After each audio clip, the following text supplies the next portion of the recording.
ലെബനിൽ Israel മുന്നോട്ട് തന്നെ. അന്താരാഷ്ട്ര സമ്മർദ്ദവും അവിടെ ഉണ്ടായ 8 സൈനികരുടെ മരണവും ഒന്നും തന്നെ ഇസ്രായേലിനെ പിന്നോട്ട് നയിക്കുന്നില്ല. കലാപമുണ്ടാക്കിയവരെ തുടച്ചു നീക്കാൻ കരയുദ്ധം കൂടുതൽ വ്യാപിപ്പിക്കാൻ ഒരുങ്ങുകയാണ്.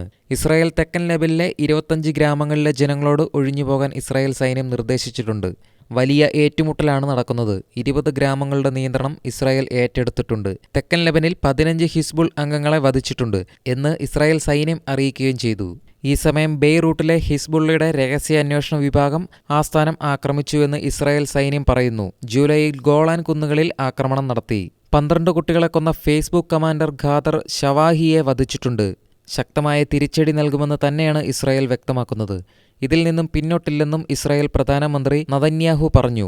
ഇതോടെ ലെബനന്റെ തലസ്ഥാനമായ ബെയ്റൂട്ടിൽ കനത്ത വ്യോമാക്രമണം ഇസ്രായേൽ നടത്തുകയാണ്. ഇപ്പോൾ വെസ്റ്റ് ബാങ്കിൽ വിമാനത്താവളത്തിന് സമീപത്ത് അടക്കം നടത്തിയ വ്യോമാക്രമണത്തിൽ 18 പേർ കൊല്ലപ്പെട്ടതായി റിപ്പോർട്ടുകളുണ്ട്.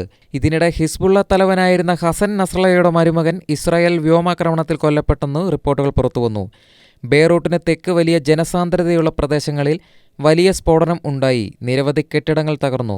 ഇസ്രായേൽ അധിനിവേശം വെസ്റ്റ് ബാങ്കിലെ തുൽഖറിൽ വ്യോമാക്രമണം നടത്തിയതിന് തൊട്ടു പിന്നാലെയാണ് രാത്രി ബെയ്റൂട്ടിലും വ്യോമാക്രമണം ഉണ്ടായതെന്ന് റിപ്പോർട്ടുകൾ ഉണ്ട്.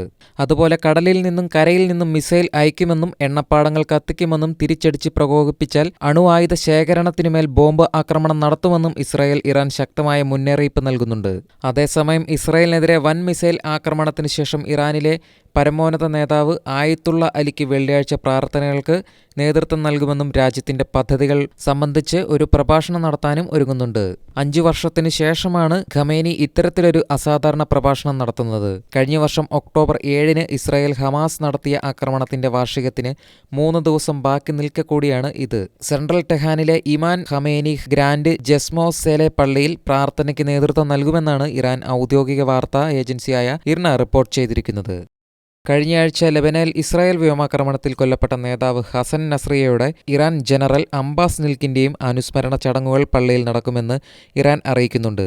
അതേസമയം ശക്തമായ തിരിച്ചടി അതിന് അപ്പുറം നൽകുമെന്ന് ഇപ്പോൾ ഇസ്രായേൽ പറഞ്ഞിരിക്കുന്നത്. ഗസലും ലെബനനിലും നടന്നുകൊണ്ടിരിക്കുന്ന സംഭവ വികാസങ്ങളെക്കുറിച്ച് ഉടൻ തന്നെ അഭിസംബോധന ചെയ്യുമെന്നാണ് ഇറാനിസം അക്കാദമി ശാസ്ത്രോന്നതിയുമായി ബന്ധപ്പെട്ട കൂടിക്കാഴ്ചയിൽ ലായത്തുള്ള പറഞ്ഞിരിക്കുന്നത്.